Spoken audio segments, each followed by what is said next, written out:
Comment mieux vivre l'argent?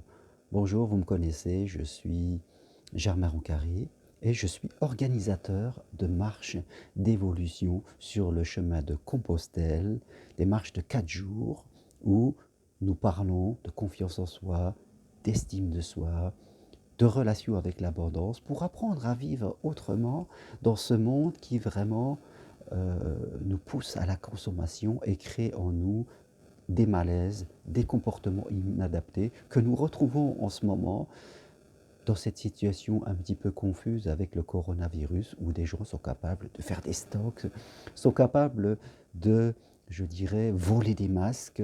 Voilà, on a des comportements quasiment d'animaux, centrés sur nous. Vraiment, c'est nous d'abord et les autres après. Voilà, tout ça engendré par la peur. Et c'est souvent notre société par, parce qu'elle est axée vraiment sur le matériel, sur l'avoir. Et quand on est trop là-dedans, forcément, se développe en nous la peur de manquer et qui nous pousse à avoir des comportements inadaptés. Et avec l'argent, bien sûr, tout est autour de l'argent quand on rentre là-dedans. Et je crois qu'il nous faut évoluer dans notre relation avec l'argent, que ce soit d'un niveau qualitatif et d'un niveau quantitatif. Beaucoup de personnes qui ont des problèmes avec l'argent sont souvent des gens qui ont une mauvaise image de l'argent, une mauvaise image des gens qui ont de l'argent. Donc on est dans la critique. Et rappelez-vous, tout ce que l'on critique a une tendance à s'éloigner de nous. C'est pareil en amour. Quand on critique l'amour, elle s'éloigne de nous. L'argent, je crois que on doit intégrer l'idée que c'est quelque chose de neutre, quelque part, et qui est complètement nécessaire à notre société, parce que sans argent, sans moyen, je dirais, de payer les échanges que l'on se fait entre nous, aucune société n'est possible. Depuis toujours, vous le savez, hein, il y avait le troc, qui peut exister encore aujourd'hui dans certaines situations, il y a l'or, les moyens de paiement des services que l'on se rend les uns aux autres sont, ont toujours évolué et ont toujours existé depuis le début de la vie humaine sur Terre, en tout cas dans l'organisation des sociétés.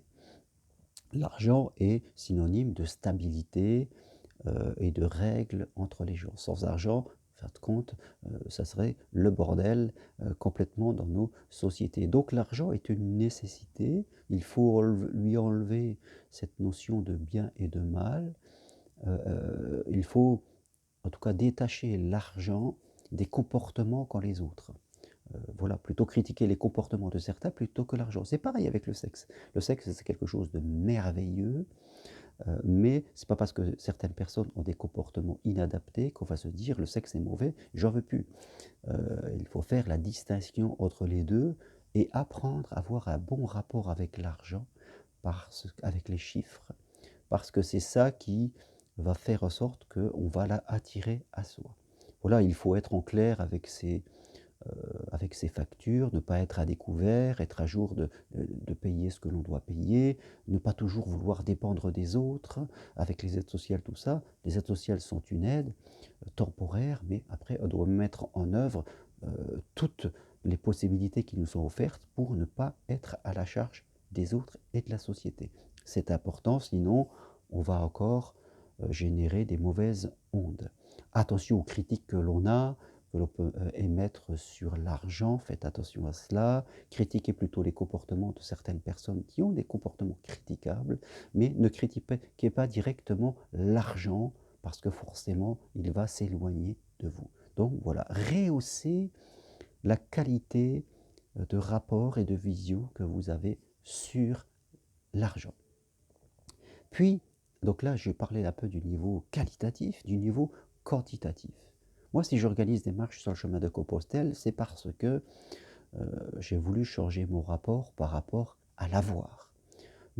L'être humain a des besoins, a des besoins. Ces besoins sont assez simples. On a besoin de vêtements, on a besoin de se nourrir, on a besoin d'un toit. Dans nos sociétés modernes, on a besoin de se déplacer. Tout cela, c'est tout à fait normal. Et ces besoins, on peut de manière, je dirais, assez faciles, les satisfaire. Au-dessus des besoins que l'on a, vient les désirs, c'est-à-dire là où on veut aller plus loin que les besoins. J'ai besoin d'un téléphone, mais il me faut le dernier cri. J'ai besoin d'une voiture, mais je veux un 4x4.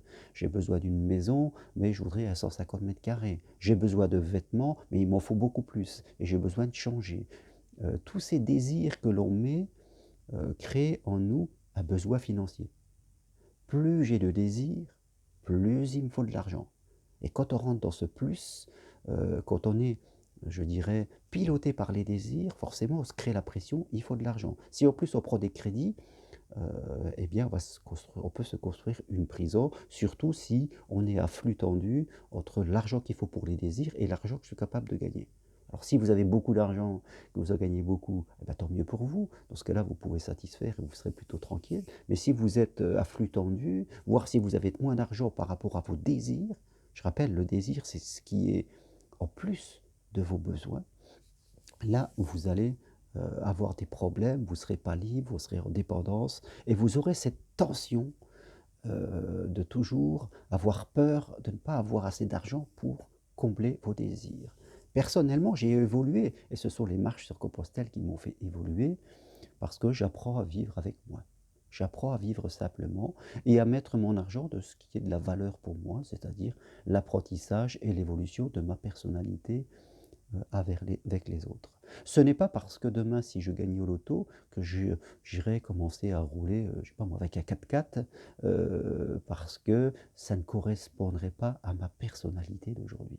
C'est pas parce que j'aurai beaucoup d'argent que je commencerai à porter des vêtements trop beaux, je dirais, parce que ça ne correspondrait pas à la personnalité que j'ai et à mon lien avec le matériel et la planète.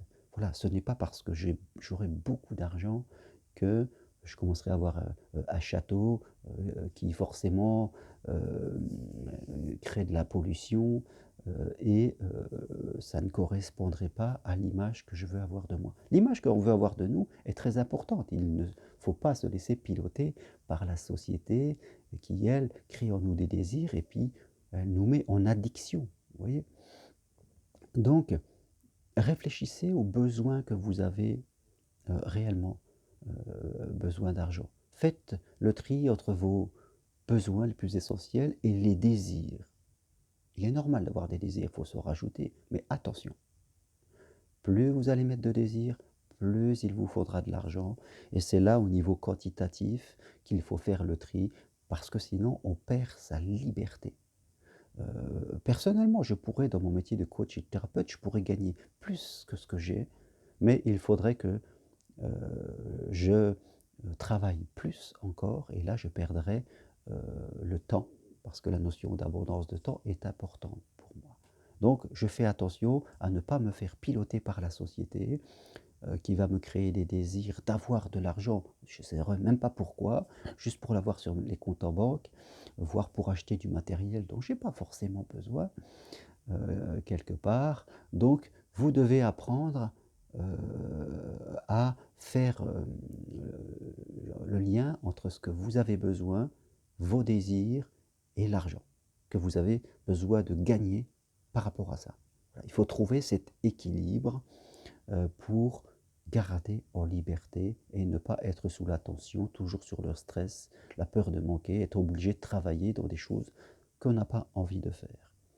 Au travers de mes marches sur Compostelle, et moi-même quand j'ai fait le chemin de Compostelle entièrement, voilà, c'est ce que j'ai voulu évoluer par rapport à la société qui nous attise.